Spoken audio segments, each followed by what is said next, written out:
Un fantasma se cierne sobre las mentes de los niños mexicanos, el fantasma del marxianismo. Finalmente, la 4T ha hecho un fuera máscaras total, y no bromeo.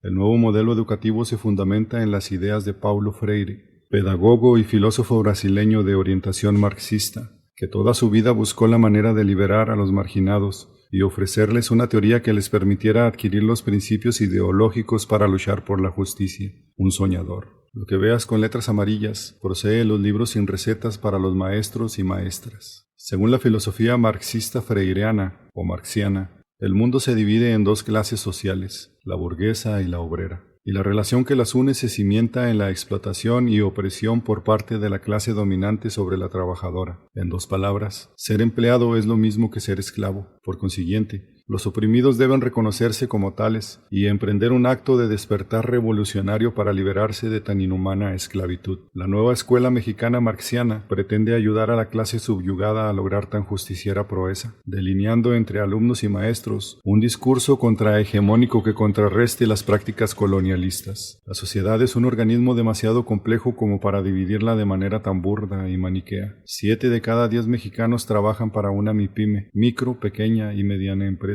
¿Y quién, además del señor presidente, llamaría potentados hegemónicos a los dueños de MIPYMES? ¿Acaso forman parte de la clase media la mayoría de ellos? Muchos apenas mantienen a flote sus negocios. De los restantes 3, uno es empleado gubernamental y los 2 sobrantes trabajan para macroempresas, donde sus condiciones laborales han mejorado considerablemente desde los tiempos de Marx, cuando trabajaban de 14 a 16 horas al día, sin servicio médico ni prestaciones de ningún tipo. Ya desde aquí no se sostienen los postulados de la nueva escuela mexicana marxiana, por caducos y extremistas, pero siguen empeorando. La nueva escuela mexicana marxiana viola además el segundo párrafo del artículo 3 de la Constitución mexicana, que establece lo siguiente: el criterio que orientará esa educación se basará en los resultados del progreso científico, luchará contra la ignorancia y sus efectos, las servidumbres, los fanatismos y los prejuicios. Los mismos libros sin recetas aclaran que la ideología emancipadora que buscan implantar en los niños, niñas y adolescentes mexicanos procede de una perspectiva teórica y un método de análisis y síntesis socioeconómico. Si bien se guardan de mencionar a Marx, en el mejor de los casos se trata de filosofía, de ninguna manera de conocimiento científico empíricamente comprobable. En consecuencia, la nueva escuela mexicana marxiana es un modelo educativo anticonstitucional, pero pues a mí no me vengan con ese cuento de que la ley es la ley. La nueva escuela mexicana marxiana te invita a desarrollar el pensamiento crítico, pero luego te dice a qué conclusiones debes llegar. Ejemplo,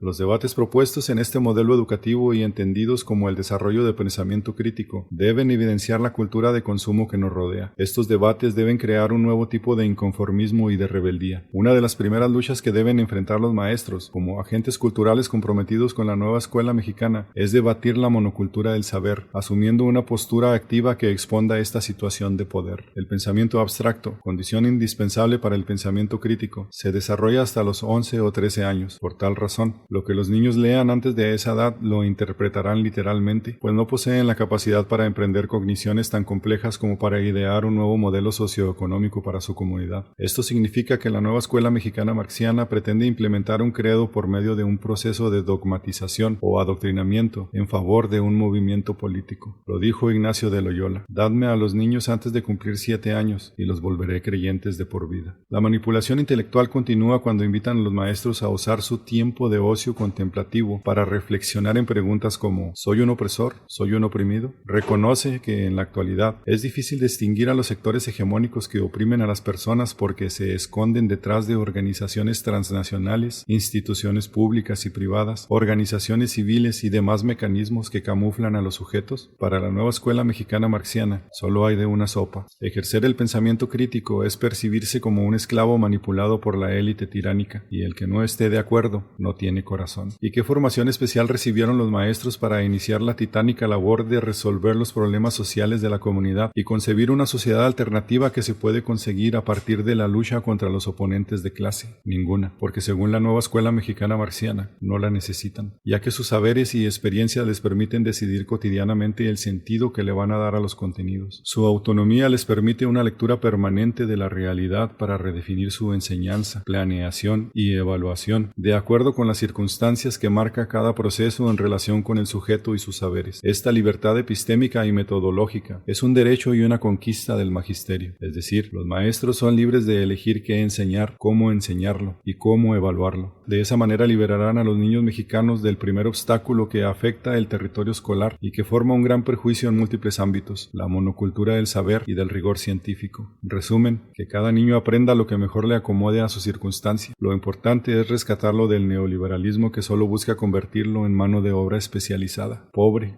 pero liberado. Según la ideología de la nueva escuela mexicana marxiana, los niños mexicanos deben aprender otros saberes además del conocimiento científico, porque las ciencias son construcciones condicionadas por factores culturales e históricos, que no son superiores a otros sistemas de conocimiento, pero también para escapar de conceptos neoliberales que provocan la feroz competitividad entre los seres humanos. Sus mentes deben estar limpias de ideales capitalistas como rentabilidad, productividad, eficiencia, progreso, globalización, etc. Si cambiamos esta filosofía individualista del rendimiento por una que fomente la cooperación comunitaria y la valoración de saberes alternos, forjaremos un México más diverso y justo. Otro reduccionismo fantasioso y simplista que será evidenciado en el siguiente párrafo. Por ejemplo, el caso de un migrante mexicano en Estados Unidos, un ciudadano que ha dejado su patria y que acepta abandonar su cultura porque en su lugar de origen no se poseen las condiciones laborales que garanticen su bienestar. Este sujeto se encuentra en una situación subalterna frente a otros ciudadanos y bajo esa circunstancia, todos sus saberes son inferiores y deberían olvidarse porque frente al gran avance industrial y económico, nada de lo que él conoce es importante conservar. Para algunos esto puede sonar lógico, sin importarles que, por ejemplo, el equilibrio medioambiental de sus comunidades originarias es una envidia para cualquiera de las ciudades urbanizadas de Estados Unidos, o que los problemas de salud mental, drogadicción, violencia y promiscuidad que deterioran aquellas mismas capitales industrializadas globales son inimaginables en las comunidades de origen de los migrantes. Sin ignorar la pretenciosa superioridad moral y la ingenuidad de suponer que en las comunidades mexicanas no hay problemas de drogadicción, violencia y demás, la frase clave es: acepta abandonar su cultura porque en su lugar de origen no se poseen las condiciones laborales que garanticen su bienestar. Sí, en su comunidad de origen hay menos explotación de los recursos naturales, pero por eso mismo no hay bienestar para él y los suyos. De ahí que deba migrar a otro lugar y a aprender conocimientos formados bajo dinámicas económico-capitalistas. Sus saberes locales, que han logrado aquellos equilibrios éticos y medioambientales, no son suficientes para brindarle una buena vida, por lo cual debe buscarla en otro lado y aprender el conocimiento técnico necesario para encontrarla. Así de simple. Nadie niega que el capitalismo tenga un lado muy oscuro, claro que lo tiene y debe ser evidenciado, pero también posee un lado luminoso que nos ha brindado soluciones casi milagrosas a complicaciones y sufrimientos del día a día que los marxistas prefieren ignorar. Tiran el agua sucia de la bañera del capitalismo con todo y bebé. Sus motivaciones son nobles, pero su planteamiento se limita a la imaginación de gente como Karl Marx o Paulo Freire, filósofos sin experiencia en los aspectos objetivos que mantienen funcionando a la sociedad. Juzgan desde la fantasía utópica. Los suyos son pensamientos quijotescos que buscan rescatar a los marginados de su esclavitud con principios ideológicos. Estas teorías sin base empírica ya se han implementado en otros países y su resultado práctico siempre ha sido justo lo que prometían erradicar: un sistema totalitario gobernado por un partido único, o peor aún, por un dictador vitalicio que nunca reconoce sus equivocaciones. De manera velada y sutil, la nueva escuela mexicana marxiana intenta convencer a los niños mexicanos que la liberación de los subyugados solo es posible bajo la guía paternal del partido en el poder, encabezado por el legendario héroe de la nación, que por dirigir tan gloriosa salvación colectiva merece ser recordado por siempre. La nueva escuela mexicana marxiana quiere formar ciudadanos que, al rechazar los tecnicismos maliciosos del neoliberalismo, no cuestione al régimen liberador cómo es que, por ejemplo, en Dos Bocas se disparó el presupuesto de 8,000 a 20,000 millones de dólares, 12,000 millones adicionales porque se olvidó incluir en el presupuesto inicial unos equipos que hacían falta. A cualquiera le pasa, ¿o no? O cómo es que unos priistas malasmañas desfalcaron con 15,000 millones de pesos al buen hombre que dirigía Segalmés, pobre e inocente. Abusaron de su nobleza. Más se podría decir sobre este experimento social en el que se usará a los niños mexicanos como conejillos de indias. Me basta que haya quedado claro el objetivo primordial de la nueva escuela mexicana marxiana, en esta su primera fase: convertir a las preprimarias, primarias y secundarias de México en la fábrica más grande de morenistas del mundo, todos ellos resentidos con la sociedad y con la historia, todas ellas convencidas de ejercer el pensamiento crítico al dividir el mundo en víctimas, supervillanos y superhéroes. ellos y ellas militantes del gran partido, fervientes defensores de su ideología de la liberación, incapaces de identificar si quien pide su voto es un mitómano o un inepto, o algo incluso peor, uno que es las dos cosas. ¿Es eso lo que quieres para tus hijos? ¿Que la nueva escuela mexicana marciana los convierta en carne de cañón para que el régimen actual se perpetúe en el poder?